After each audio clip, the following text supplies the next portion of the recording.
Quero convidar aqui o fundador da Compliance Brasil, José Carlos Deotti.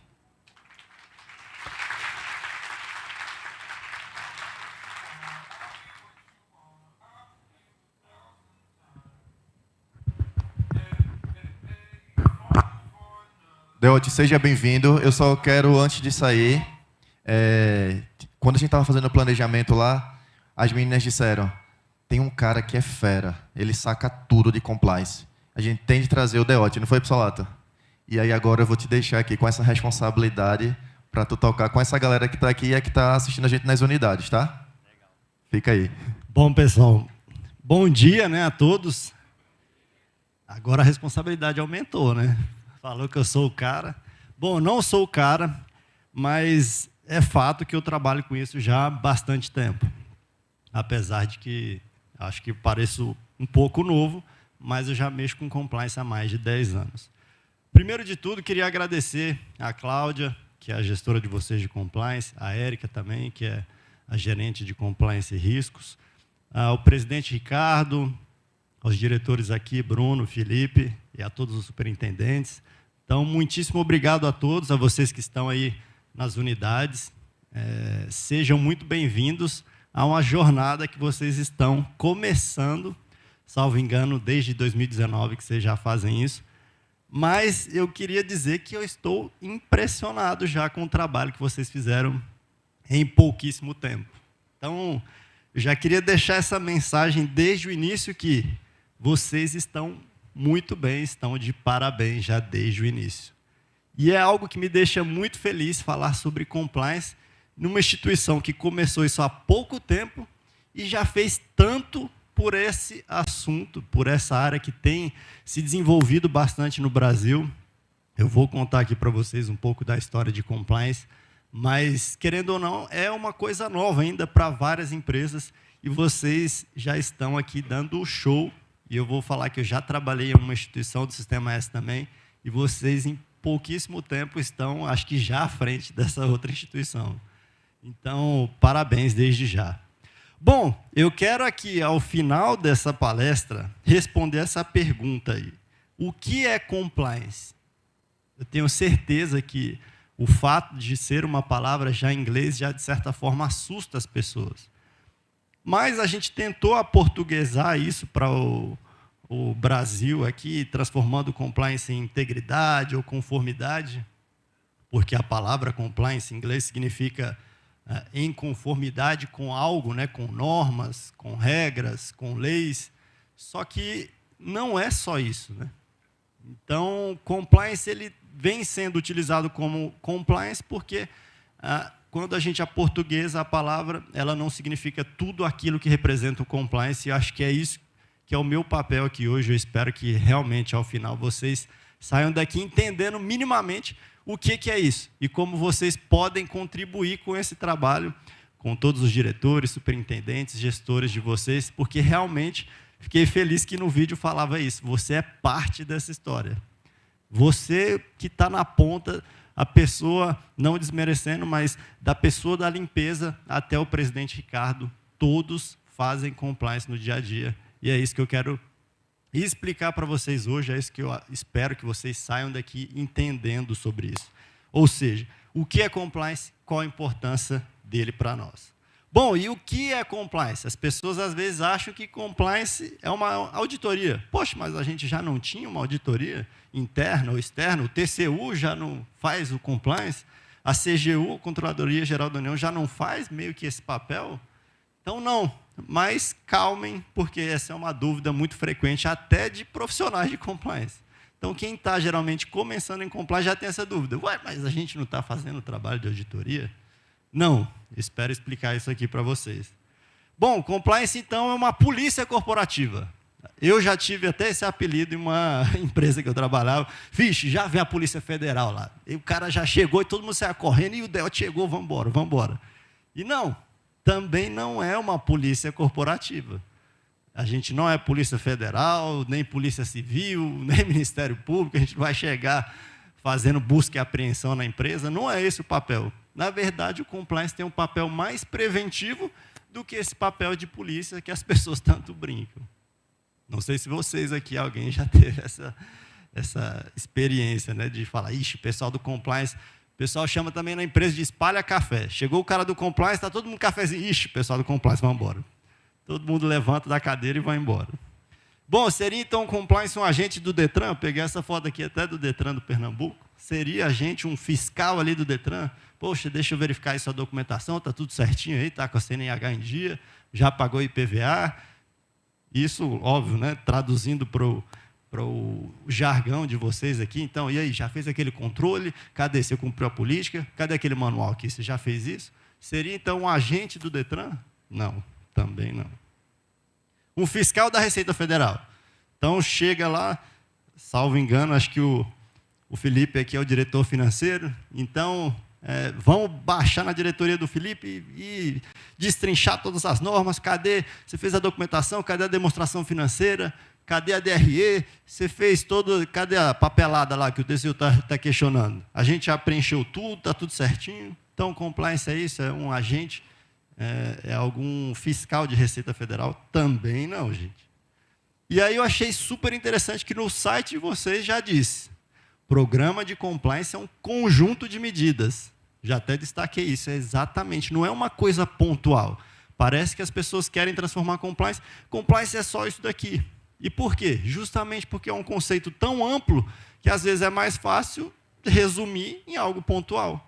E não é. Compliance é tão complexo que não há uma definição concreta do que é compliance. Talvez por isso que seja tão difícil entender. Então, o que é compliance numa empresa pode ser totalmente diferente em outra. Eu, por exemplo, comecei no mercado financeiro em São Paulo, então trabalhei em bancos de investimento, lá nos primórdios, há mais de 10 anos atrás. E o que eu fazia lá não tem muito a ver com o que eu vejo em outras empresas de outros segmentos. Mas tudo isso é compliance, por isso talvez seja tão complexo. Mas aqui a definição de vocês é um conjunto de medidas que favorece uma postura ética e transparente nas ações do sistema FIEP. Faz sentido. Agora, o que é um conjunto de ações que favorece uma postura ética?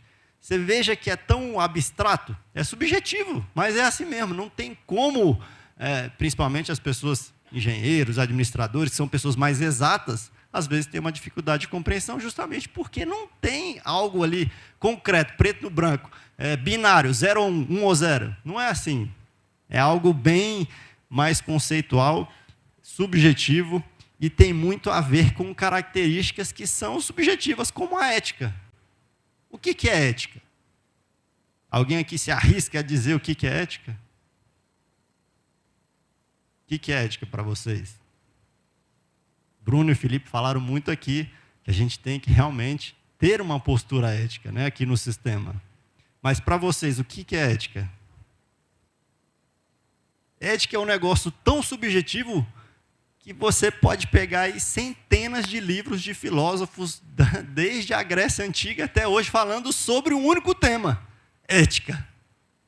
Então tem o professor Clóvis de Barros Filho, tem o professor Cortella, tem o Karnal, tem vários professores, né, da atualidade que falam sobre isso, mas sempre fazendo referência a filósofos mais antigos, porque realmente é algo complexo. Mas ética é tão interessante que até bandido tem ética. Vocês acreditam nisso? E é verdade. Alguém aqui já ouviu falar de tribunal do crime?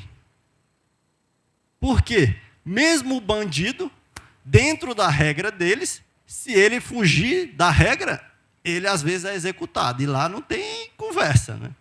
Então, na nossa democracia, a gente tem um Estado de Direito que é mais tranquilo, vamos dizer assim. Na ética do crime, o cara errou, puf, é fuzilado. Mas existe uma regra para eles, existe uma ética deles. Então, ética, geralmente, é um conjunto de normas compartilhados por um grupo. Seja um sistema FIEP, seja Pernambuco, seja Brasil, seja uma comunidade de cristãos, seja uma comunidade de Ubanda, tudo isso são comunidades que compartilham um conjunto de regras muito parecido. Então, por isso que a ética é tão subjetiva, que o que pode ser para um grupo pode não ser para o outro. Agora, moral é algo individual. E essa é uma confusão. Às vezes as pessoas falam, a gente tem que ser ético, a gente tem que ser moral. Mas, na verdade, óbvio, que a gente tem que ser os dois, mas o que define o que você acredita é a moral. Porque a moral é aquilo que você acredita. Então, o que teus pais, ou as pessoas que te criaram, que podem não ter sido seus pais, te passaram que você absorveu, que realmente você leva aquilo para frente. Que você não vai de encontro a eles. Então, quando você tem uma moral, você tem os seus princípios, por mais que alguém tente te influenciar, você fala, não vou fazer isso. Por quê? Porque isso vai contra a minha moral. E não contra a sua ética. Que a sua ética pode ser aquela compartilhada até na tua família, que é um grupo um pouco maior que só você. Mas a tua moral, por mais às vezes que teu pai também tenha te instruído de uma outra forma, a tua moral pode ser conflitante, inclusive, com a ética familiar. Então, quantas pessoas, às vezes, não nasceram em berços de famílias que eram desestruturadas? Então, imagine uma criança que nasça de pais que são traficantes de droga. Bom, qual que é a ética ali? A ética ali é, como eu falei, a ética do crime.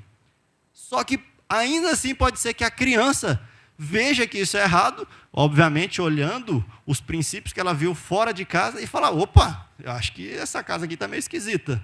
Então, a pessoa pode criar uma moral que seja contra a ética da família. Então, essa é a diferença. E isso acontece bastante. E no Brasil, infelizmente, isso acontece muito mesmo, porque a gente sabe que tem famílias que fazem coisas erradas. E, primeiro de tudo, para que não fique muito perdido, eu sempre gosto de fazer esse questionamento. De onde surgiu esse tal de compliance? Pelo amor de Deus, alguém me explica isso. Do nada, eu estava aqui na FIEP, trabalhando de boa, aí veio a Cláudia e falou, agora vamos fazer compliance. Aí o pessoal, não, mas está tão tranquilo, tão de boa aqui, tudo era mais ágil, era fácil de fazer. Poxa, eu ia fazer o processo de compra, não tinha que seguir aquele regulamento extenso, que parece uma lei de licitações públicas. Falei, não, agora a gente vai ter que fazer compliance. Então, de 2019 para cá, vocês começaram a fazer. E alguns, com certeza, ficaram incomodados, se não todos. Toda vez que compliance começa a fazer um trabalho efetivo numa instituição, não tenha esse funcionário que não reclame. Ai, meu Deus do céu, mas era tão mais fácil antes. Então, vamos lá, de onde surgiu esse tal desse compliance? Bom, tinha um cara, não sei se você conhece esse cara aí, que se chamava Al Capone, que foi o maior gangster americano. Então, o cara era criminoso brabo mesmo. Não era qualquer coisinha. E isso na década de 20 e 30. Então, não sei se vocês se recordam, ou se vocês sabem que lá nos Estados Unidos, em determinado tempo, existia uma lei seca. Mas não era a lei seca brasileira que, se beber uma lata de cerveja não pode dirigir. Lá não podia nem vender, nem produzir, nem comercializar. Era proibido. O álcool é uma droga, mas naquela época era uma droga proibida. Não se pode fazer nada com álcool. Só que esse cara muito esperto sempre tem, né? O cara que quer ganhar dinheiro em cima disso. E ele falou, não estou nem aí, vamos fazer o mercado negro aqui, vamos vender bebida alcoólica. E aí ele vendia lá o gin, inclusive, que hoje está famoso, mas era muito famoso nessa época aí, da lei seca americana. Então ele vendia muito gin, uísque, todas essas bebidas destiladas geralmente eram vendidas no mercado negro lá. E o cara, o que acontece? O cara, quando ele pratica uma atividade ilícita, ele obtém muito lucro. É por isso até que os caras adoram fazer isso, porque dá muito retorno. Só que dá muito retorno, mas é ilícito. E aí? Bom, ele precisa fazer alguma coisa para que aquele dinheiro sirva para ele. Ninguém faz isso só pela emoção. Não? Eu adoro uma adrenalina, eu gosto de fazer coisa errada, dá muito dinheiro, beleza? Sim, mas e o dinheiro por dinheiro não vale de nada. O cara quer empregar aquilo, ele quer ter uma vida luxuosa, quer comprar o jatinho, a mansão, quer ter um iate, quer ter um helicóptero. Só que com dinheiro sujo é mais difícil. Então, esse cara pensou, rapaz, já sei. E se eu inventasse uma outra empresa, uma filial do meu grupo, que fosse de um mercado nada a ver? Se eu inventasse uma lavanderia? E aí o cara teve a ideia, poxa, boa, vou fazer uma rede de lavanderias de roupa. Lavanderia de roupa mesmo. E foi lá e criou uma rede de lavanderias lá, esqueci o nome, mas era do Al Capone. E aí o que ele fazia? Ele pegava todo o dinheiro do tráfico de álcool, colocava na lavanderia, e essa lavanderia não precisava dar lucro, porque, afinal de contas, o negócio dele não era lavar roupa, era traficar a droga, traficar o álcool. E aí o que acontece? o cara inventou, não é que ele inventou, né, mas dizem que o termo cunhado lavagem de dinheiro vem exatamente desse cidadão aí. Por quê? Como ele teve essa sacada, ele pegava todo o dinheiro ilícito dele, jogava numa outra empresa que tinha uma atividade ilícita, mas que não precisava ter lucro, e aí ele tinha dinheiro do outro lado que era limpo. E aí o cara ficou milionário e todo mundo, nossa, mas ele lava muita roupa, né? Esse cara, nesse lençol aí para lavar tá caro, né? E aí cunhou-se o termo lavagem de dinheiro, fazendo exatamente isso. De uma atividade ilícita, ele transformava o dinheiro sujo dele em dinheiro limpo. Então, isso é lavagem de dinheiro. E esse foi um dos motivadores de compliance. O segundo motivador foi uma tal de uma coisa que a gente quase não conhece, que se chama corrupção. Então, tem esse outro cidadão aí, que se chama Richard Nixon, que foi um presidente americano. E aí, ele foi eleito em 68. Aí, lá em 72, ele foi participar do processo de reeleição. Aí ele pensou, rapaz, e se eu colocasse umas escutas lá no escritório do partido oponente? Então, ele era do Partido Republicano Americano, né? Lá praticamente só tem 2, tem outros, mas são irrelevantes. Aí ele falou, e se eu colocasse umas escutas lá no escritório do Partido Democrata, hein? Será que seria interessante descobrir tudo que eles estão conversando? Isso aí quase não muda uma eleição, né? Você saber tudo que o oponente está falando. E ele teve essa brilhante ideia. Na verdade, assim, dizem que não foi ele, mas aí tiveram essa brilhante ideia, e aí umas pessoas foram lá colocar umas escuta mesmo de ambiente, né? Colocar uns microfones nesse negócio desse partido, no escritório do partido. Só que não contaram que alguém ia descobrir. E aí, eis que alguém deu com a língua nos dentes e descobriram isso. Só que, obviamente, ele tinha ganhado a eleição, porque tinha várias informações privilegiadas, só que ninguém conseguia linkar que isso tinha sido mandado por ele. E aí, uma pessoa só falou assim, follow the money, siga o dinheiro. Siga o dinheiro que você vai chegar em quem for o responsável. E aí começou-se, né, vários jornalistas a investigar, e descobriram que ele tinha fundos, né, fora, em offshores, né, em paraísos fiscais, por exemplo, Bahamas e tal. Então, ele mandava dinheiro para fora, e esse dinheiro lá de fora que financiava essas ações de contra-inteligência dentro do partido oponente. Então, isso foi um escândalo, né? É o escândalo de Watergate, que chama, e aí ficou muito famoso. E aí, por que eu estou falando tudo isso? O que tem a ver o Al Capone, o Richard Nixon com compliance, cara? Que diacho é isso? É porque esses caras acenderam uma luzinha para os estados, para os países. Eles pensaram, rapaz, não tem como controlar esse povo sozinho não, né? Vamos fazer alguma coisa para que nós tenhamos ajuda no combate a esses ilícitos, né? Senão o crime, daqui a pouco, o crime organizado vai tomar conta de tudo. E aí o Estado pensou, como sempre, e aí depois vou até fazer uma analogia aqui com o sistema FIEP, mas o Estado pensou, e se a gente arrumasse uns caras dentro das empresas para ajudar a gente? Aí, rapaz, essa ideia até que não é má ideia não, hein? É verdade, pode dar certo. E aí pensou-se em modelo de regulação, onde a gente coloca pessoas dentro das próprias empresas para ajudar o Estado no controle das empresas. Sensacional. E foi meio que disso que surgiu o conceito de compliance. Então, como que a gente consegue ter pessoas dentro da empresa também combatendo ilícitos, combatendo crimes?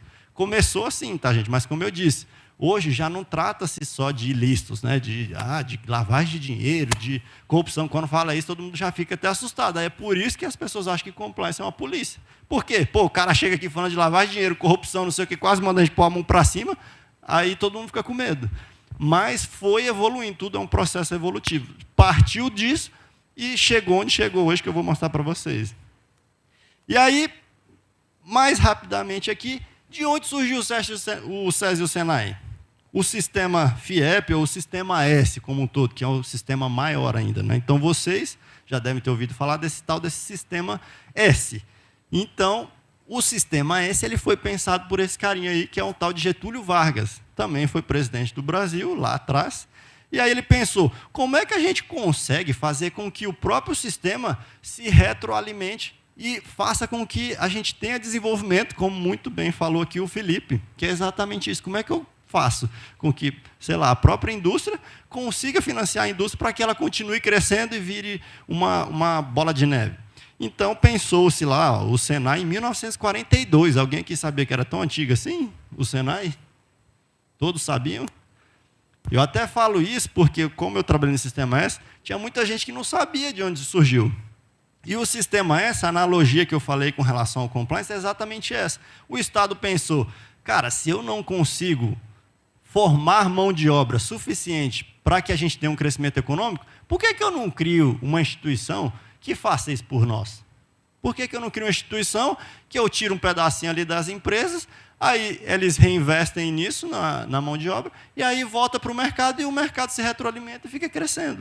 Pô, sensacional, a ideia é muito boa, e tanto é que funciona desde 42, né? A gente tem aí 80 anos já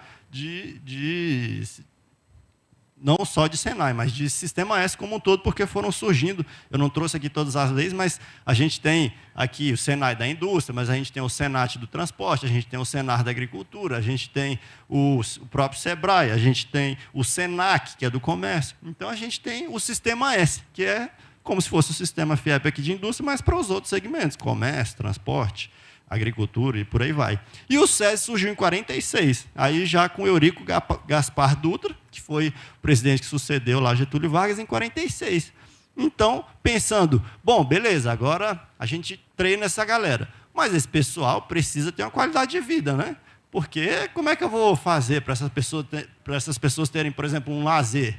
Como é que eu faço para que elas tenham uma qualidade de vida do ponto de vista de saúde? Como é que eu faço para que essas pessoas tenham realmente uma vida melhor? Porque não é só capacitar, tá, beleza, o cara consegue um emprego e continua lá na carvoaria, jogando carvão lá dentro antigamente era assim a indústria, né? Jogava lá o carvão dentro da máquina e pau torando, e o cara chegava em casa, trabalhou 14 horas, era praticamente um escravo, né? A gente combate isso hoje em compliance, mão de obra análoga à escravidão, mas era mais ou menos isso. Então, pensou-se no SESI.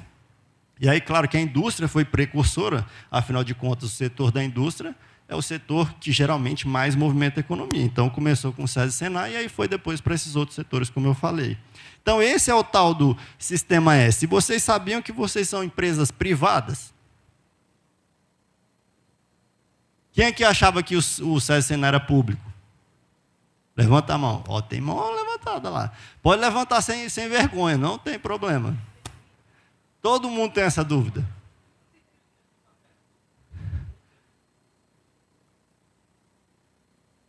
Tá vendo? Aqui, ó. O doutor Felipe falou que fizeram uma pesquisa, 50% achava que era público e 50% achava que era privado. E por que isso? Porque essa confusão na cabeça das pessoas. Isso não é só aqui, tá, gente? Com o sistema FIEP ou sistema S. Isso são com várias organizações da entidade civil que a gente conhece. Quem é que acha que uma Santa Casa, né? Santa Casa, essas que administram hospitais, é uma instituição pública? O pessoal só levanta assim, ó. Eles estão tímidos. Não tem problema, gente. Mas assim, as Santas Casas também são sociedades civis, é organização social de saúde, mas ela não é pública. Então, existem as empresas, é porque cunhou-se o termo ONG, né? A organização não governamental. Aí o próprio termo ONG confunde as pessoas. Mas organização não governamental, que diacho é isso? E outra, fora que ONG servia só para fazer rolo. Aí, tipo, esse nome foi até caindo em desuso. Mas, assim, ONG nada mais é do que uma organização terceiro setor. O que é o terceiro setor? Ele não é totalmente privado ali, que visa o lucro, tal, e nem é público. É uma instituição privada, mas que não visa o lucro. Por que não visa o lucro? Quem que é o dono aqui do SESI e do Senai? E do IEL, do CIEP, da FIEP? Poxa, por essa eu não esperava. Já tem os donos aqui. Duas mulheres.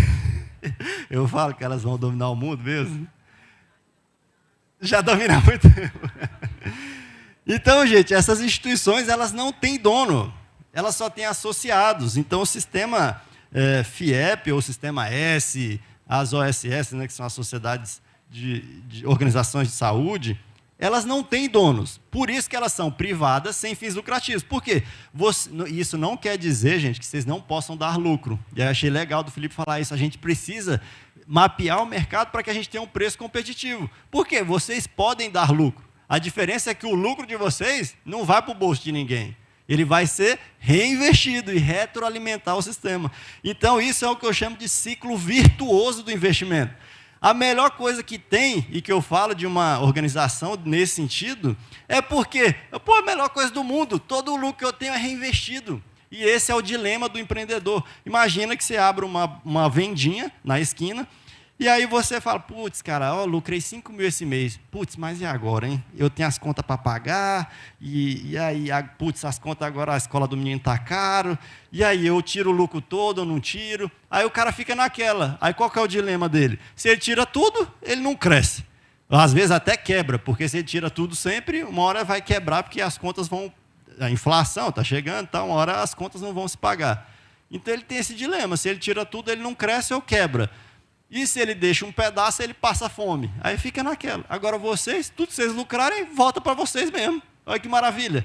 Então isso é show de bola. Por quê? Isso gera exatamente esse ciclo virtuoso que vocês, a tendência é só crescer. Porque se tudo que eu faço eu reinvisto, a tendência é que essa empresa só cresça absurdamente. Então esse é o ciclo. A gente vai lá na indústria, retira ali 2,5%, que está certo aí, é 1,5% para o SESI, 1% para o Senai, isso está em lei, então é uma contribuição compulsória. Isso é previsto na Constituição. O Estado pode retirar das empresas uma contribuição compulsória, ou seja, é obrigatório ela pagar aquilo, né? Então vocês vão, a Receita, na verdade, vai recolher e vai repassar para vocês, justamente para promover isso. Esse dinheiro, esses 2,5% vem para cá e a FIEP destina para SESI, Senai, IEL e CIEP, e vocês vão ter o trabalho de investir isso para que formem novos profissionais, ou melhore aqueles profissionais, ou migre eles de atividade, porque isso vai acontecer muito agora para vocês, principalmente, porque quem mexe com a indústria sabe que a tecnologia está chegando, e as fábricas estão se robotizando. Mas aí, não vai precisar de gente? Sempre vai precisar de gente. Só que não necessariamente aquele mesmo cara que jogava o carvão na carvoaria. Exatamente, o cara precisa transitar dentro da carreira. E hoje em dia, quase ninguém começa uma carreira e termina na mesma carreira. Eu comecei minha carreira como compliance. Hoje eu sou compliance, sou comerciante também. Isso por quê? Porque a gente vai evoluindo, a gente vai aprendendo coisas novas, a gente vai mexendo os pauzinhos e vocês têm esse papel de mexer os pauzinhos dessas pessoas. Então é falar, ô amigão, deixa eu te falar uma coisa aqui.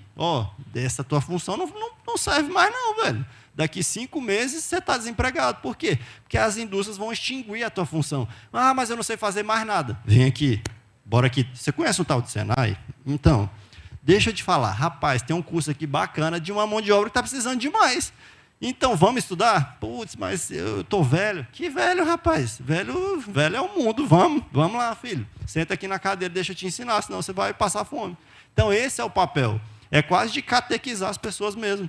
E é isso mesmo. E isso é muito bacana. Quando eu trabalhei no sistema, essa coisa que eu achava mais legal era isso. Porque você está fazendo um bem para o cara. Você está falando, meu amigo, vem aqui, deixa eu te dar um abraço. Deixa eu fazer você evoluir na vida. E o cara vai ser eternamente grato a vocês, que ajudaram eles. Então, isso é muito bacana. Acho que vocês têm tudo assim, né, para ter motivações internas de como fazer o melhor trabalho possível. E dentro de quê? Dentro de compliance. O que faz a história desse compliance? Eu tinha que falar nisso daqui, até falaram que não podia mudar a apresentação. Eu falei, mas eu tenho que falar. O pessoal vai chorar, mas tem que falar. Isso daqui é uma pedra no sapato nosso. Eu adoro futebol, não sei vocês aí, o pessoal gritou, Leão da Ilha e tal. Mas outra decepção, né? Infelizmente. Perder para uma Croácia e a Croácia ainda perde para o nosso rival de 3-0. Oh, meu Deus do céu. Mas vamos lá, o que o compliance faz? Como é que o Tite armou a seleção brasileira? Mal, já falaram. Eu também concordo. Então botou lá, Alisson no gol, Thiago Silva e Marquinhos na zaga. Aí me bota o cara que é zagueiro como lateral direito. Éder Militão. Danilo na lateral esquerda, ele é lateral direita. Casimiro. Lucas Paquetá, que parecia que estava gripado. Neymar, Richarlison e Vinícius Júnior na ponta esquerda e Rafinha na ponta direita. E um é canhoto, outro é destro, mas estão invertidos. Mas vamos lá. Como que o compliance funciona? Bom, deu para perceber que tem uma linha ali. Geralmente tem 3 linhas no futebol, né? A gente fala, é 4-4-2, 4-2-4, tem as formações táticas, né? Em tese ali, pelo que está aqui diagramado, é como se a gente estivesse jogando um 4-3-3, né? Então a gente tem a primeira linha do ataque, aqui o meio de campo e aqui a zaga. E aí, óbvio, por último é o Alisson, que é o goleiro.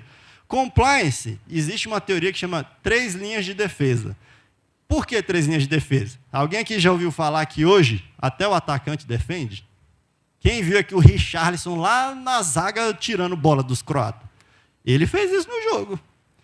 Por quê? Vocês são linha de frente. Mas vocês acham que vocês não são compliance? Todo mundo aqui é compliance. Agora, se vocês jogarem tudo lá para a Cláudia, tudo para a Eric, tudo para essa equipe aqui, acho que tem 15 pessoas ou 10 pessoas, vocês acham que vai ter compliance aqui na FIEP? 10 pessoas contra quantas são? 1.600? Não tem nem como, faz nem cócegas. Foi por isso que o Estado pensou, como é que eu, com meia dúzia de funcionário público, vou controlar esse tanto de empresa? Tem 19 milhões de empresas no Brasil. Você acha que a CGU, a TCU, consegue controlar isso tudo? Aí, meia dúzia de gato pingado do compliance. Eu já trabalhei em empresa de compliance que eu era só eu. Eu era o chefe, eu mandava em mim mesmo, eu era tudo. Aí eu falava, ô, funcionário, o que você está fazendo aí de errado? Ô, Zé Carlos, é porque, rapaz, sabe como que é, né? Está meio puxado aqui, é muita gente, muito trabalho. Zé Carlos, você precisa prestar atenção, menino, você precisa fazer esse trabalho direito. Eu sei, chefe, mas é porque sabe como é, né? Não quero aumentar o time. Então era eu e eu mesmo. Então vocês, ó, o Richarlison aqui, ó, é o cara que está lá na ponta. Cadê vocês que estão na unidade aí, ó, me assistindo? Eu tenho certeza aí, ó. O dentista, o professor, todo mundo que está aí é Richarlison. Vocês têm que meter bola para o gol. Só que tem que defender também. Então, por mais que a gente seja linha de frente, a gente tem que defender, porque a gente é a primeira linha de defesa. E o compliance é a segunda linha de defesa. É como se nós fôssemos o meio de campo. Então, por isso que eu falo, compliance, ele está ali no meio mesmo. Ele não está aqui para fazer papel de auditoria. Porque a auditoria é a zaga. Aí aqui, ó, Marquinhos e Thiago Silva, aqui bola para o mato. Aí a auditoria. Quem quer dar auditoria aqui? Não sei se tem. Monitoramento e controle. Pronto. Bola para o mato, ó, é o Thiago e o Marquinhos. Mas pode ser uma auditoria externa. Então, o contrato, sei lá, KPMG, que é uma empresa grande de auditoria, para fazer uma auditoria. Beleza, eles que são os zagueiros, eles que se viram para lá. Eu estou aqui no meio de campo para fazer gol, mas também deixar que o negócio não descampe para lá.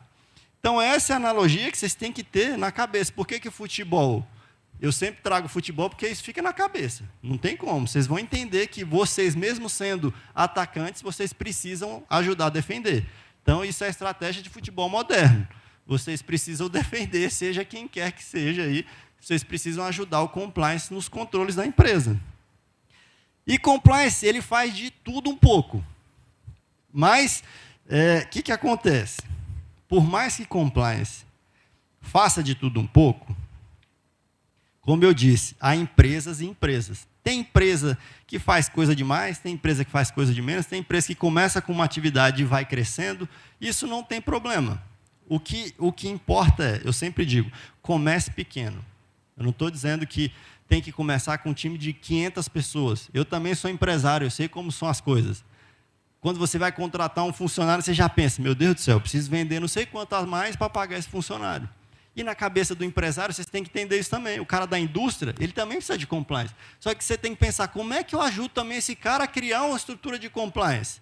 Sendo que o cara está preocupado em vender lá, em produzir e fazer as coisas dele. O negócio dele não é compliance. Então, até isso o FIEP consegue ajudar o empresário da indústria ou de qualquer outro segmento, se for uma outra instituição do Sistema S. Por quê? Compliance você precisa começar. Você começou, você nunca mais vai terminar. As pessoas têm a impressão de que, vamos criar aqui um programa de compliance. Criei aqui. Cadê? Está aí na gaveta, o tanto de norma aí. Está tudo aí, está tudo certo, vamos embora, vira as costas e vai embora. E não é assim. Você começa com uma atividade, pode ser qualquer uma dessas aí, e você vai construindo, E pelo que eu vi aqui, vocês já começaram meio que com o pé nas portas. Vocês começaram e já começaram a fazer várias atividades. Então, compliance faz norma interna, faz gestão de risco, faz controles internos, capacitação, né, como é o caso aqui, gestão de denúncia, investigação corporativa, diligência. Tudo isso que está escrito aí é função de compliance. Mas não necessariamente você precisa fazer tudo isso ao mesmo tempo. Primeira coisa, governança corporativa. O que é isso? Então, existe um tal de governança corporativa, até aqui chama Unidade Corporativa de Governança, e que essa é a unidade responsável por compliance, por gestão de risco e tudo mais. Mas governança corporativa, o que é? São 4 conceitos: transparência, equidade, prestação de contas e responsabilidade corporativa. O que é isso? Transparência. Aqui tem um portal da transparência? Pronto. Então, isso é gestão, isso é governança corporativa. Aqui tem prestação de contas? Pronto, isso é governança corporativa. Bom, aqui existe um board, existe uma administração que toma conta da empresa?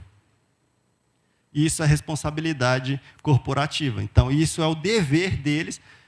E outra, eles têm que atuar pelos bens e pelos interesses da corporação, e não pelos bens, pelos interesses pessoais deles. Então, isso é responsabilidade corporativa, é eu fazer o bem para o sistema FIEP, e não, vou fazer esse daqui porque esse daqui é melhor porque eu vou ascender na carreira. Não, ele tem que fazer o que é melhor para o sistema FIEP e não para o que é melhor para ele. E equidade é você tratar todas as partes interessadas da mesma maneira. Então, seja o usuário lá final, seja o colaborador, seja o parceiro, seja o fornecedor, todo mundo é tratado da mesma maneira. Isso é responsabilidade corporativa, ponto. São esses 4 itens. Isso lembra o quê? TCU e CGU. Por quê? Quem exige muito isso? Transparência, prestação de contas, fazer com que todos os processos formais sejam seguidos. O TCU e a CGU, toda hora vocês vão estar respondendo aí. Acho que o nosso colega aqui é o que responde muito a esses ofícios, sempre descrevendo, isso daqui está em conformidade por conta disso, disso daqui, existe uma lei assim, assim, assada, e a gente está cumprindo por conta disso, disso e disso. Então, isso é responsabilidade corporativa. E por que eu disse que vocês estavam de parabéns? Porque quando eu cheguei aqui e vi o arcabouço normativo que vocês tinham, código de ética, código de conduta de fornecedores, política anticorrupção, política de brindes e hospitalidades, conflito de interesse, política de consequência, de due diligence, gestão de risco, eu falei, caramba, o pessoal aqui correu, viu? E olha que eu li essas normas, estão muito bem escritas. Quem é que já leu todas elas?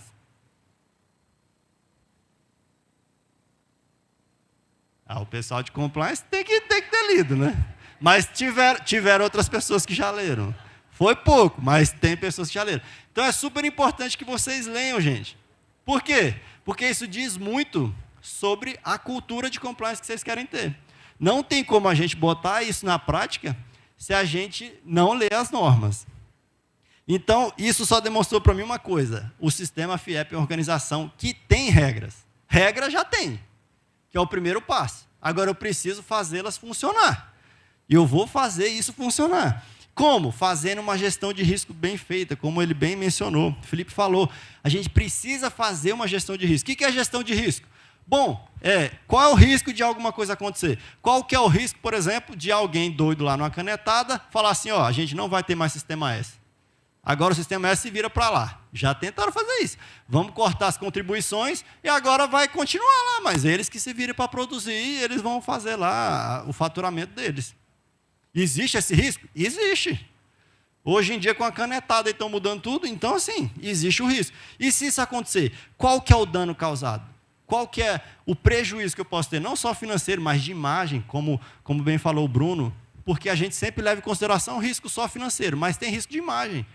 Se a gente estiver envolvido no escândalo de corrupção, como que isso vai repercutir na nossa imagem negativamente? Se a gente tiver, sei lá, algum funcionário que teve alguma lesão gravíssima, o cara está lá na indústria, isso acontece demais na indústria, né? Acidentes de trabalho mesmo. Para que existem os EPIs? Justamente para prevenir os riscos de acidente de trabalho.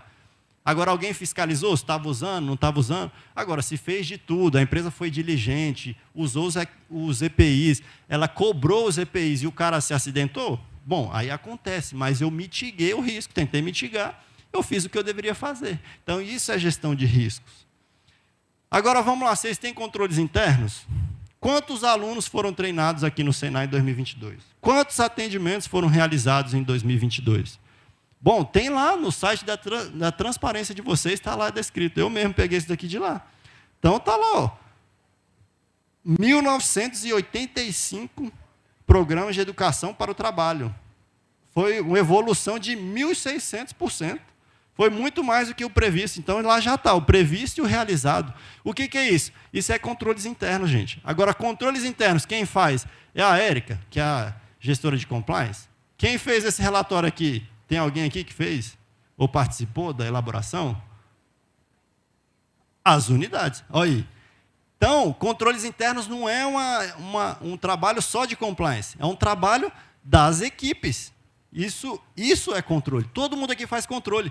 Até a pessoa lá da portaria. Hoje eu cheguei na recepção e falei, oi, tudo bem? Vim participar do programa. Bom, tinha uma pessoa ali, um recepcionista. O que ela está fazendo? Um controle de pessoas inadequadas entrando na instituição. Isso é um controle.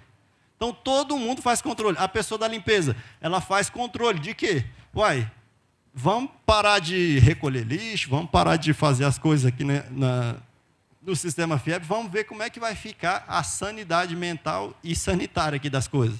Vai ficar um absurdo, a gente viu isso na pandemia. Era álcool toda hora, álcool 70, passava sei lá o que no chão, que boa, tudo isso por quê? É um controle sanitário, para que a instituição esteja sempre limpa e não passe, por exemplo, doenças para outras pessoas. Então, tudo isso é controle. O que a gente está fazendo aqui hoje é um treinamento? Sim. Então, isso é função de compliance também, de divulgar o papel de compliance, de trabalhar em cima de tudo isso, que são as coisas que eu estou dizendo desde o início. Existe um canal onde qualquer um possa se expressar? Eu estou inconformado aqui com a situação. Ouvi alguém fazendo uma coisa errada. Existe um canal onde eu possa fazer uma denúncia, ou um elogio, ou uma reclamação, ou só uma queixa mesmo, ou um desabafo? Bom, existe. Eu sei que está hoje sob alçada da ouvidoria. Não sei quem é responsável por ouvidoria, mas isso, em tese, pode ser uma função de compliance. Mas hoje ela está dentro de uma instituição aqui que se chama ouvidoria. Agora, eu fiz a denúncia, alguém vai lá e investiga? Ou eu só faço a denúncia e fica morta lá? Então, a ouvidoria ou o canal de denúncia, seja compliance, seja ouvidoria que toque isso, ele tem que fazer as coisas acontecerem. Como? Investigando, correndo atrás, vendo se aquilo procede, se não procede, se a denúncia é de boa-fé, se é de má-fé. Agora, denúncias de boa-fé, já está até escrito na política de consequências de você, não serão penalizadas. Por quê? Se eu estou de boa-fé, expressando uma denúncia ali, bom, isso é o melhor dos cenários. Tipo, eu não tenho certeza, eu só estou denunciando, vocês que têm que investigar, eu não sou o investigador. Agora, se eu vou de má fé, faço um complozinho aqui, junto com meus coleguinhas aqui, pô, vamos denunciar o fulano lá, aquela pessoa é tão chata, né? Que tal se a gente fizesse aí umas denúncias e tal, derrubasse a pessoa, puxasse o tapete dela? Ah, Zé Carlos, isso não acontece não. Bom, eu já trabalhei em canal de denúncias, acho que 80% das denúncias que eu investigava era sobre isso. Alguém tentando puxar o tapete de outra pessoa. E os fornecedores? Eles são analisados? Existe due diligence? Alguém já ouviu ter uma política de due diligence? Due diligence significa diligência, é a análise de alguma coisa. Análise de um fornecedor, análise de um parceiro, análise de um patrocinador, análise de um colaborador. Isso é papel de compliance, que é analisar essas partes interessadas que têm relacionamento com o sistema FIEP. Por exemplo, para me contratar, pudesse ser que o compliance falasse, não, Zé Carlos não vão contratar não. Por quê? Não, o discurso dele muito lindo e tudo mais, mas esse cara aqui já esteve envolvido com lavagem de dinheiro. Opa, então está errado. Está errado. Isso é diligência. Isso é due diligence. Eu já peguei várias empresas assim, ó lá, ó, distribuidora XPTO Limitada. Que empresa é essa? É esse lote baldio aí. Ué, mas essa aí é a empresa que a gente está comprando a camiseta do evento? Fala, essa aí. Ué, mas nesse lote? E a gente comprou? Comprou. Mas chegou a camisa? Chegou. Bom, pelo menos chegou a camisa, né? Porque a gente não sabe nem onde ela funciona. E isso é empresa de fachada. Eu estou correndo aqui, gente, meu tempo esgotou. O compliance, ele passa por auditoria? Porque as pessoas acham que compliance é auditoria. Mas e aí? O compliance ele é auditoria, então ele não vai ser auditado. É igual o Supremo. Quem decide lá é o Supremo. Quem que vai controlar o Supremo? É tipo o compliance, as pessoas acham isso, mas não é. Na verdade, compliance, ele tanto não é auditoria que ele pode ser e, na verdade, ele deve ser auditado. Então, as auditorias têm que ser em cima de compliance também. Compliance, você está fazendo suas diligências aí? Você está fazendo as investigações? Você está fazendo os treinamentos? Cadê as listas de presença? Então, as auditorias servem também para auditar o compliance. E isso é muito comum de acontecer. Então, compliance não é auditoria, tanto é que ele é auditado. Ah, mas quem audita a auditoria? O fiscalizador, o TCU, a CGU, e aí até a polícia pode também fazer isso. Qual é a cultura atual do sistema FIEP? Esse é um mote do compliance. Qual que é a cultura que a gente tem hoje e onde que a gente quer chegar? Bom, a gente tinha uma cultura XPTO. Em 2019, criamos um programa de compliance. Iniciamos. Eu nem gosto de falar que criamos, porque a gente iniciou o programa. Como eu falei, ele nunca vai terminar. Por quê? Ele vai sempre estar evoluindo, vai estar melhorando, vai estar sendo otimizado. Se o FIEP crescer, o sistema FIEP inteiro crescer, número de funcionários, número de atividades, toda a atividade de compliance vai crescer junto com a empresa. Isso é importante que aconteça. Então, qual é a cultura que a gente quer chegar? Quais são os valores do sistema FIEP? Vocês sabem quais são os valores? Quem aqui sabe de qual os valores? Fala algum, então. Associativismo, tá certo. Gente é tudo pra gente. Diversidade, acertou 3. Transparência, 4.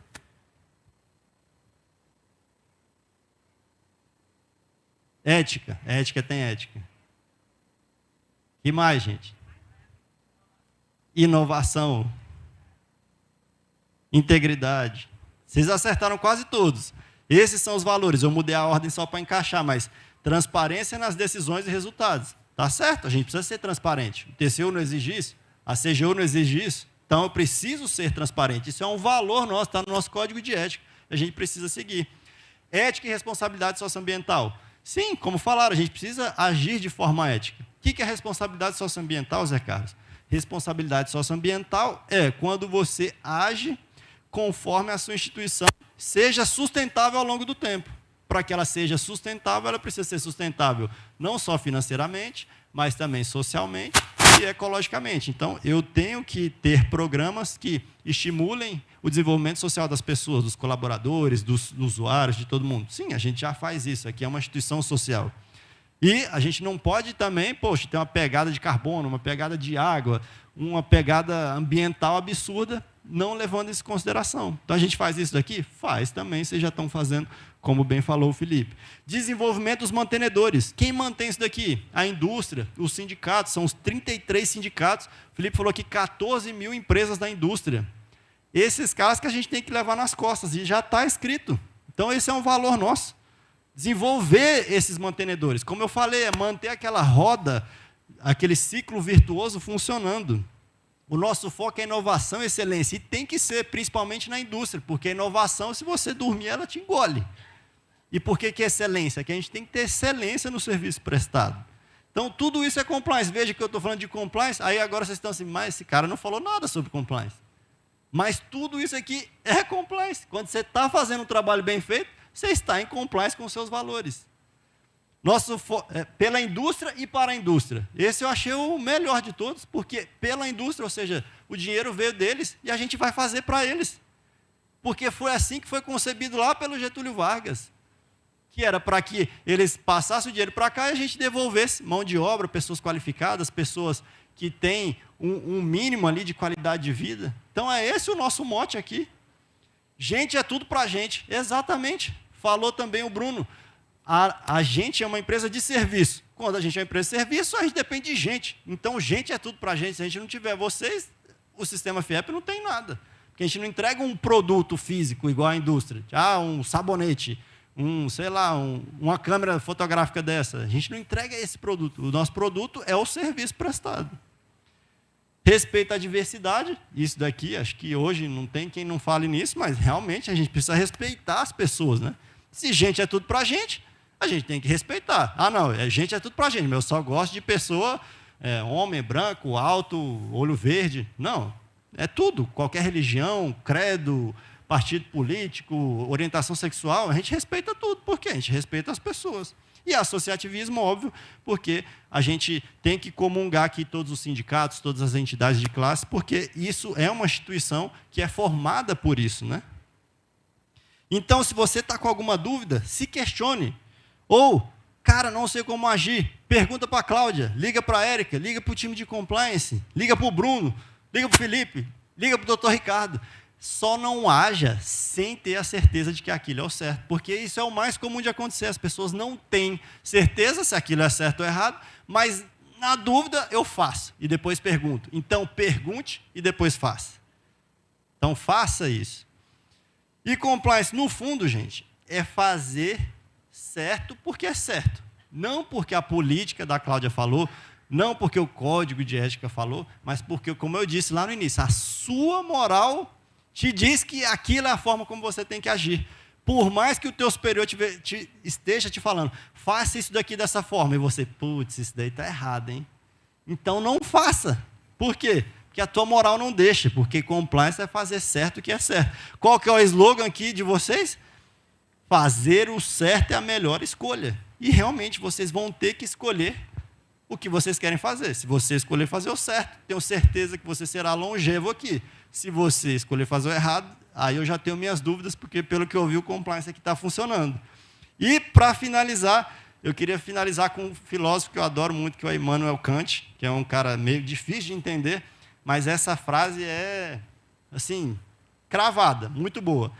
Age como se a máxima da atuação, ou seja, faça as coisas como se aquela atuação devesse tornar-se, por meio da tua vontade, uma lei universal. O que é isso? Faça qualquer coisa que você for fazer, cara, se eu fizer isso dessa forma, será que isso pode se transformar numa lei universal? Ou seja, quase como num mandamento bíblico, os 10 mandamentos?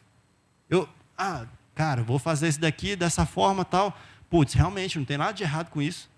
Eu tenho que fazer a licitação, eu vou fazer da melhor forma possível. Então, não estou fazendo nada de errado, estou cumprindo com os regulamentos, estou fazendo tudo que o manual diz, tudo que o código de ética diz. Bom, então, realmente, isso pode ser uma lei universal aqui do sistema FIEP. Então, pronto, faça dessa forma. Com isso que eu queria encerrar. Muitíssimo obrigado e desculpa por ter atrasado o tempo. Deote, obrigado por tua apresentação. Quero te dizer, não acabou ainda não. Eu quero te dizer que a gente começou a olhar realmente o compliance com outros olhos. E o negócio foi tão bom que a gente vai abrir para perguntas, ó. Oh, show de bola. E aí, quem tem pergunta para fazer? Levanta a mão que os meninos... Eu adoro isso, perguntas. Estão com o microfone aí na mão. Perguntas. Aqui, Tô Felipe. Quem tiver no chat também pode mandar, tá? Que eu vou ler aqui as perguntas e ele vai respondendo para vocês. Veja, fazer o certo é a melhor escolha, mesmo quando ninguém estiver vendo. Isso é integridade.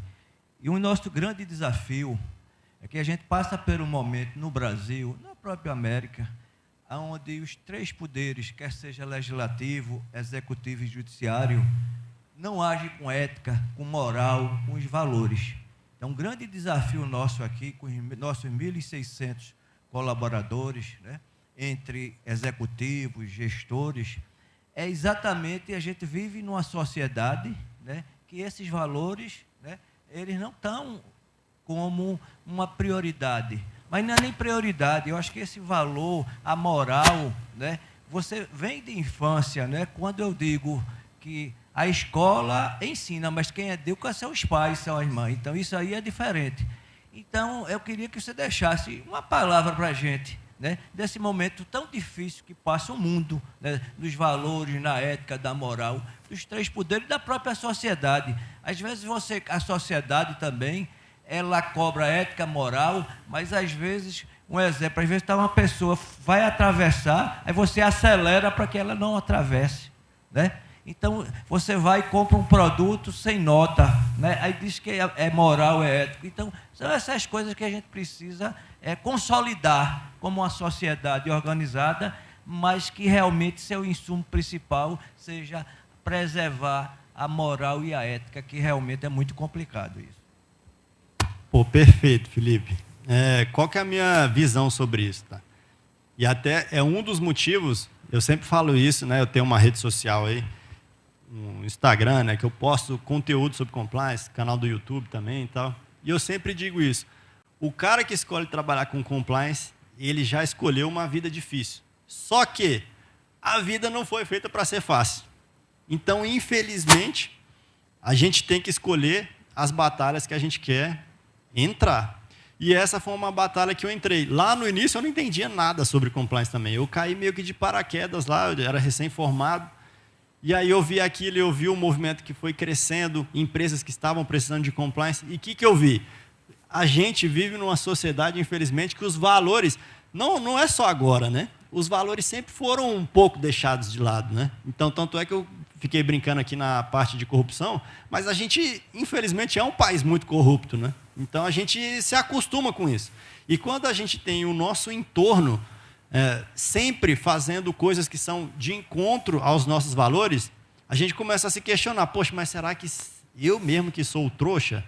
Porque se todo mundo faz isso, e no Brasil existe muito isso, né, de falar que quem faz o certo é o besta, quem faz o errado é o esperto, é o manda-chuva, é o jeitinho brasileiro que a gente tanto fala, né? Pô, o jeitinho brasileiro é aquele, o cara quer levar vantagem em tudo, né? Tem até a lei de Gerson, né? Que foi um jogador de futebol também, que falou uma vez, ele fazia uma propaganda lá de cigarro, né? E aí ele falava que, pô, beleza, tipo, seja esperto você também, alguma coisa assim, tipo, leve o seu Vila Rica, acho que era o nome do cigarro, que era tipo assim, um cigarro muito barato, então leve vantagem você também, compra um cigarro baratinho. E isso virou uma lei de Gerson, que é tipo brasileiro, sempre, pô, você tem como cortar caminho, então corte o caminho, não vá pelo caminho mais correto, que é mais árduo, mais duro. É muito mais difícil ser certo do que ser errado. Muito mais difícil. Só que a gente precisa ter a sanidade mental e acho que a gente precisa, como eu disse, ser moralmente, a gente fazer uma autorreflexão do tipo, o que eu quero ser? Como eu disse, meus pais me passaram valores sempre de honestidade, de trabalho, trabalhar demais e fazer as coisas certas porque são certas e não porque alguém está dizendo. E quem nunca ouviu aquele pai também falar, pai, não sei o que, meu irmão não sei o que, meu pai sempre falava isso, eu estou falando com você, não estou falando com seu irmão é seu irmão. Então, os três poderes estão fazendo tudo errado, os políticos, que são os exemplos, deveriam ser os exemplos da sociedade, estão fazendo tudo errado. Bom, você vai se espelhar neles? A gente sempre diz, a liderança é o exemplo, né? Lidere pelo exemplo. Mas quando o exemplo não vem da liderança, como eu disse, dentro de casa, seja você o exemplo. Infelizmente, a gente está com uma inversão de valores, como muita gente fala. E se a gente está com esses valores invertidos, seja você a mudança. Bata no peito e fala, não interessa se meu pai rouba aqui dentro de casa. Não interessa se a minha mãe era traficante de drogas. Não interessa se os meus primos escolheram esse caminho do crime, escolheram ser corruptos, escolheram ser estelionatário, que é a coisa mais clássica que tem no Brasil é estelionatário. Esse crime está crescendo absurdamente, porque hoje com a mensagem de WhatsApp você passa um golpe, igual minha mãe sofreu, e passa um pix lá para o cara de sei lá quantos R$1.000. Então não interessa se teu primo é assim, se tua mãe, se tua tia, se o papagaio, se o vizinho, pô, vamos fazer coisa errada. Não vamos. Por quê? Porque eu bato no peito e aqui não vou, aqui não vai ser assim. E essa foi a batalha que eu escolhi. Eu já poderia ter saído de compliance há muito tempo, e eu sempre digo isso até nas minhas lives, nos meus conteúdos, eu falo, eu só fico aqui e finquei o pé no compliance, por quê? Porque eu quero realmente fazer com que as empresas sejam um fator de mudança dessa sociedade. Então, o que vocês estão fazendo aqui hoje, por que eu falei que fico muito feliz? Porque a gente está, gente, assim, não é demérito nenhum, mas a gente está no Nordeste. Eu falei, eu comecei a trabalhar com compliance em São Paulo. Por quê? O compliance surgiu lá no mercado financeiro mesmo. E eu quase não via ninguém falando disso para outra cidade que não fosse São Paulo. Agora a gente está aqui em Recife. E vocês já estão há 3 anos fazendo isso, e com a estrutura robusta para caramba. Então isso me deixa feliz. Parece que a gente está evoluindo, né? Quando a gente olha o cenário, se você só assiste jornal, televisão, você fica doido. Mas a gente está evoluindo sim. Mas é porque querem te vender a ideia de que a gente está evoluindo. Não estamos evoluindo, nós estamos evoluindo muito. Então, bata no peito e fala, aqui não, aqui eu não vou fazer errado, aqui eu finco o pé e eu vou fazer sempre o certo. Deote, que bom que você pôde constatar que o sistema FIEP está investindo muito no compliance, você pôde dar esse testemunho hoje, e que hoje, inclusive, com essa tua palestra, buscando justamente disseminar, explicar a todos os conceitos e para poder alcançar os melhores resultados. Mas qual é a outra dica que você pode dar para a gente conseguir continuar nesse trabalho de espalhar, de disseminar até a ponta? O que é que a gente pode fazer para continuar nessa evolução? Perfeito, essa pergunta é muito boa. Por quê? Compliance, a maior dificuldade é fazer ele chegar nas pontas. Porque é muito bonito quando fica aqui na sede, né, da instituição, geralmente fica muito nessa parte mais estratégica, no alto escalão, em pessoas que estão ali, de certa forma, mais longe do ataque, como eu falei, né? Então, estão mais ali na zaga e no meio de campo. O grande desafio é fazer isso chegar na ponta. Qual que é a dica para se fazer isso? Não deixe isso daqui ficar só aqui. Vocês que são líderes, principalmente aí quem está na unidade, mesmo vocês que estão aqui, acho que tem gente de unidade que veio aqui também fisicamente, mas vocês têm um papel crucial de estudar um pouquinho mais sobre isso. Não só isso que eu falei, porque não tem como eu explicar, até eu sempre me enrolo aqui, porque não tem como falar de compliance em 40 minutos, mas eu tentei dar o máximo para que vocês tivessem pelo menos insights de como eu posso passar isso para a equipe. Então, o papel de vocês agora é estudar um pouco, estudar as políticas, estudar as normas, o código de ética, sentar com a equipe, que seja individualmente ou em grupo, e fomentar essa discussão. Então, a gente precisa fomentar essa discussão, o debate mesmo. É sentar numa mesa redonda que seja no café, e falar, gente, vem aqui, vamos conversar sobre isso? Alguém tem algum apontamento, alguma dúvida? Vocês querem falar sobre algo nesse sentido? Porque... Eita. Eu não fiz nada. Porque, às vezes, o gestor... Obrigado. Ou a pessoa, ela está com um problema, ela quer falar, só que o gestor não quer ouvir. Então, o bom gestor, as pessoas costumam dizer que é aquele que ouve mais e fala menos. Então, ouçam as equipes de vocês. Façam isso mesmo, essa provocação. Gente, vamos discutir, vamos pegar o código de ética aqui, vamos pegar só o capítulo aqui de valores. O que vocês entenderam disso daqui? Tem até um tal de um método, até do Vicente Falcone, que chama método Cumbuca. Não sei se você já viu isso. Já fizeram aqui? Você coloca as perguntinhas ali dentro de uma cumbuca mesmo, né, no papelzinho, aí um vai tirando o papel e tem que falar alguma coisa sobre aquele assunto. E isso é uma coisa lúdica e muito boa para se fomentar essa discussão. Então, você coloca assunto sobre compliance ali com a equipe. Gente, aí alguém puxa, ética. O que você acha sobre ética? Ô fulano, que seja a pessoa da limpeza, como eu falei. O que você acha que é ética? Fala aí. Ah, não sei, não. Espera aí. Vamos conversar. Vamos conversar. Acho que esse é o grande trabalho. Só que, para se fazer isso, a pessoa tem que primeiro querer, né? E quando ela quer e corre atrás e faz isso se torna um trabalho que tem que ser rotineiro. Então, compliance não pode ser nunca pontual, como eu disse. Compliance não é aquela coisa que você faz, pronto e acabou. Não dá para você fazer um trabalho mesmo de treinamento que seja pontual e uma única vez. A pessoa entrou, fez ali no processo de integração um treinamento e acabou. Foi embora, nunca mais ouviu falar sobre compliance. As pessoas se esquecem daquilo ali a 15 minutos. Então, tem que ter uma rotina trimestral, no mínimo, de conversar com a equipe, de falar, de reforçar, de revisar as normas, de discutir. Porque, como ele falou, a gente está sendo levado pela maré e com a impressão de que tudo está regredindo. E de que as lideranças estão dando um mau exemplo absurdo. Estão mesmo. Só que, como eu disse, a gente aqui, enquanto FIEP, a gente não pode deixar a peteca cair. A gente tem que bater no peito e falar, ó, eu sou o gestor do Senai, eu sou o gestor do SESI, eu sou o gestor do IEL, do CIEP, da FIEP, e eu vou botar minha equipe para conversar sobre esse assunto. Eu vou botar minha equipe para matutar, para pensar sobre isso, porque isso não é um reflexo só dentro da empresa. Eu sempre digo, o trabalho de compliance, ele reflete fora da empresa. E por isso que eu nunca deixei essa guerra de lado. Porque quando a gente muda as pessoas, às vezes, pela empresa, lá fora, ela vai deixar de cortar o carro, lá no retorno. Ah, vou furar fila no trânsito. Ah, eu vou parar de fazer carteirinha falsa para ir no cinema e pagar meia. Eu vou parar de fazer esses jeitinhos brasileiros de receber um troco errado e não devolver.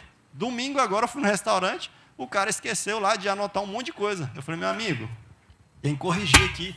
Tá, tipo, você esqueceu de lançar isso. Mas quantas pessoas fazem isso? Fala, ixi, veio com desconto a conta.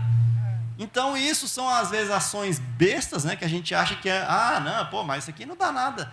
Mas isso vai influenciando, principalmente quem está ao seu redor, de achar que o jeitinho é o correto. E quando eu faço isso, eu faço porque eu tenho 2 filhos também, pequenos, e eu sempre mostro.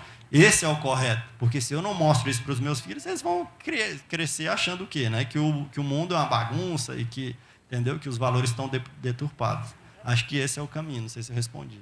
Deote, a gente tem mais uma pergunta ali. Sim. Bom dia. Bom dia. José, na sua opinião, quais seriam alguns desafios que a gente vai enfrentar na jornada de fortalecer a cultura de integridade aqui no sistema? O maior desafio sempre é quebrar o bloqueio das pessoas. As pessoas têm uma resistência absurda quando começa a se falar sobre compliance. Quando você fala que vai exigir mais trabalho, porque exige mesmo, né? Porque as coisas, como o Felipe tinha falado, vão ficar mais burocráticas. Só que burocracia, até isso é um valor que foi deturpado no Brasil. Que a gente acha que burocracia é ruim, mas a burocracia que é ruim. Porque criar só burocracia por burocracia, só para atrapalhar o processo, isso é burrice mesmo. E essa é a impressão que a gente tem geralmente das entidades públicas, né? Fala, nossa, é uma burocracia. Você vai lá, o cara não consegue tirar a cópia do documento porque ele precisava para aqui. O documento está aí, está aqui, mas você trouxe a cópia? Não, então não posso fazer. Cara, isso é burocracia. Agora, burocracia, ela é boa, porque ela significa simplesmente controles. Controles que você precisa ter. Por quê? Para fazer a coisa certa, precisa controle. E precisa demonstrar para o fiscalizador que você tem controle. Não é só falar, não, eu tenho controle. Não, então me prova. Não, eu tenho controle. Fala, não, me mostra. Não, estou te falando, eu tenho. Hoje a palavra já nunca valeu muita coisa. Hoje em dia, só de palavra, eu já peguei uma empresa que me falou que tinha o código de ética. Eu falei, me mostra. Falei, não, é verbal. Eu falei, verbal? Eu falei, como é que é código de ética verbal? Todo mundo que chega, tu fala, ó, senta aqui, eu vou te falar o código de ética. Não existe código de ética verbal. Então, a grande dificuldade que você vai enfrentar é quebrar a resistência das pessoas, de entenderem que, o processo mudou. Que todo mundo sempre fala, nossa, agora está chato demais, antes era muito mais rápido, antes para aprovar as coisas era em 15 minutos, agora demora um dia. Falei, infelizmente, mas esse é o pênalti, né, que a gente paga por ser certo e fazer o certo e conseguir comprovar. Que não adianta nada eu fazer o processo de compra em 15 minutos, chega o TCU aí não, galera, que é isso? Vocês estão fazendo o que com esse dinheiro? Não tem prova de nada. Ou um processo seletivo, ou qualquer outra coisa. Se não tem prova, não adianta. Então, vai ser burocrático? Vai. Todo mundo vai chiar? Vai chiar. Quem é de compliance aqui, pergunta para eles aqui. Todo dia deve alguém xingar eles aqui. Fala, esse povo do compliance, lá vem. É o que eu falei, espalha a rodinha. O cara chega no café, todo mundo... Ih, não, lá vem o cara do compliance. Né? Por quê? Porque as pessoas acham que isso é ruim. Respondi? Boa. Tem mais? Agora sim, Delti, muito obrigado por tua participação.